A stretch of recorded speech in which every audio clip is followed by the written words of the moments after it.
வணக்கம் தோழர்களே. மனநிலை இதை பற்றி தான் இன்றைக்கி நம்ம பார்க்க போகிறோம். நம்ம சேனலுக்கு இப்போ தான் நீங்கள் முதல் முறையாக வந்திருக்கிறீங்க அப்படின்னா கீழே இருக்கிற சப்ஸ்கிரைப் பட்டனை ப்ரெஸ் பண்ணிக்கோங்க. தொடர்ந்து பேசுங்க. நம்மளோட முன்னேற்றத்துக்கு மிகவும் முக்கியமான ஒன்று நம்மளோட மனநிலை. அந்த மனநிலை சரியாக வச்சுக்கணும் அப்படின்னா கண்டிப்பாக அதற்கு தேவையான விஷயங்களை தெரிஞ்சுக்கிட்டு இம்ப்ரூவ் பண்ண வேண்டியது ரொம்பவே முக்கியம். 1000 வாசல் இதயம், அதில் 1000 எண்ணங்கள் உதயம். யாரோ வருவார், யாரோ இருப்பார், வருவதும் போவதும் தெரியாது. ஒருவர் மட்டும் குடியிருந்தால் துன்பம் ஏதுமில்லை. தெரியாதாங்க சொல்லியிருக்காரு கண்ணதாசன். ஒரு செகண்டுக்கே பல்லாயிரக்கணக்கான எண்ணங்கள் உதயமாகுது அப்படின்னு சொல்கிறாங்க. இந்த பதிவில் நம்ம பார்க்க போகிறது நம்மளோட உள்ளுணர்வை பற்றி தான். கண்டிப்பாக உங்களுக்கு இது பயனுள்ளதாக இருக்கும். சப்ஸ்கிரைப் பண்ணாதவங்க சப்ஸ்கிரைப் பண்ணியிருக்கீங்க, ஒரு லைக் கொடுங்க, உங்கள் கருத்துக்களை கமெண்ட்டில் எங்களோட பகிர்ந்துக்குங்க. உள்ளுணர்வு இன்னைக்கு ஏதோ 7:30 இருக்குது அப்படின்னு மனசில் ஒரு எண்ணம் வரும். நான் கொரோனாவை பற்றி பேச வரலங்க, உள்ளுணர்வை பற்றி தான் நம்ம பேசுகிறோம். ஆனால் இந்த 7:30 அப்படின்னு சொல்கிறோம், இதுக்கு பின்னாடி என்ன பிரச்சனை எதுவுமே சரியாக புலப்படாது. அதுதாங்க உள்ளுணர்வு.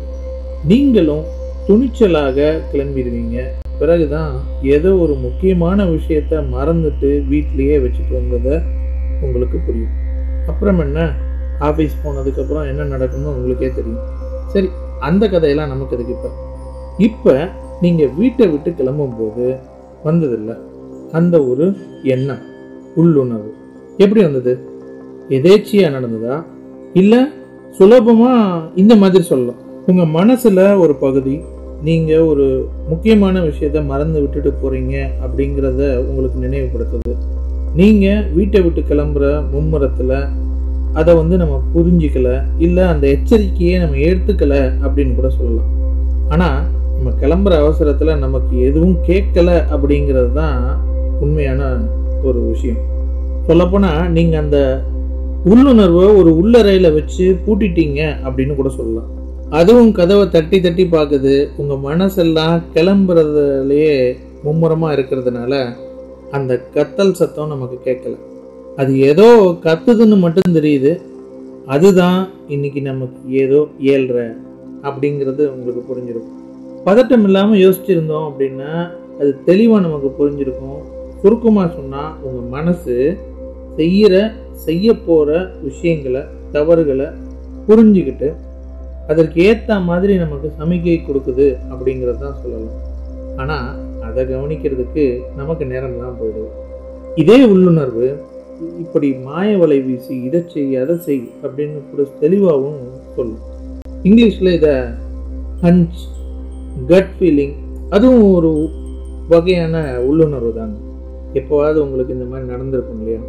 இல்லை யாராவது ஏதாவது சொல்லியிருப்பாங்க, இல்லை நீங்களே உணர்ந்திருப்பீங்க.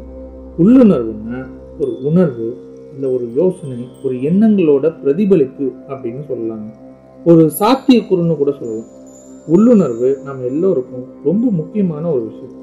ஏன்னா அதுதான் நம்மளை இந்த உலகத்தோடு ஒத்து வாழ பயணிக்கிறதுக்கு உறுதுணையாக இருக்கு. எல்லோருக்கும் ஒரு உள்ளுணர்வு இருக்குங்க. யாரை பார்த்தாலும் ஒரு உணர்வு தோணுங்க. இது இயற்கையான ஒன்று. சிலர் அதை நன்றாக கிரகிச்சு முன்னேறுவாங்க, சிலர் அதை கண்டுக்காம விட்டுருவாங்க, சிலர் அதை உணராமலே போயிடுவாங்க. இதை எல்லாரும் சரியா புரிஞ்சுக்கணும், உணர்ந்து செல்வாங்க அப்படின்னு நம்ம சொல்ல முடியாது. சிலர் மட்டும்தான் அந்த மாதிரியான உள்ளுணர்வை அறிஞ்சு தெரிஞ்சு நடந்துக்கிறாங்க. நீங்க அந்த மாதிரி ஒருவரா அப்படிங்கிறத தெரிஞ்சுக்கணும். தொடர்ந்து இந்த வீடியோவை பாருங்க, தெரிஞ்சுக்கலாம். நாமளும் அந்த மாதிரி நம்மளோட உள்ளுணர்வை புரிஞ்சு நம்ம நடந்துக்கிறோமா அப்படின்னு தெரிஞ்சுக்கணுமா? இந்த வீடியோவை தொடர்ந்து பாருங்க. சரி, இப்போ இந்த உள்ளுணர்வை பற்றி வள்ளுவர் என்ன சொல்லியிருக்காருன்றதை பார்க்கலாம். இருள் நீங்கி இன்பம் பயக்கும், மருள் நீங்கி மாசரு காட்சியவருக்கு, மயக்கம் நீங்கி குற்றமற்ற மெய்யுணர்வை உடையவருக்கு தான் அந்த மெய்யுணர்வு அறியாமைங்கிற இருளை நீக்கி இன்ப நிலையை கொடுக்கும் அப்படிங்கிறது தான் இங்கே வள்ளுவர் சொல்றார். இப்போ இந்த உள்ளுணர்வு அப்படிங்கிறத புரிஞ்சுக்கிறவங்க எப்படி இருப்பாங்கன்னு பார்த்தீங்கன்னா, ரொம்ப சீக்கிரமாகவே உணர்ச்சி வசப்பட்டுருவாங்க. சிலர் உங்களை சென்சிட்டிவ், கோவக்காரன் அப்படின்னு கூட சொல்லுவாங்க. எமோஷனலாக இருப்பவர்களுக்கு மனசை புத்தியோட எப்பவுமே தனித்தனியாக இயங்குவதை உணர்வாங்க. லாஜிக்கலாக சில விஷயங்கள் சரியா இருக்கும், ஆனால் மனசு ஒத்துக்காது.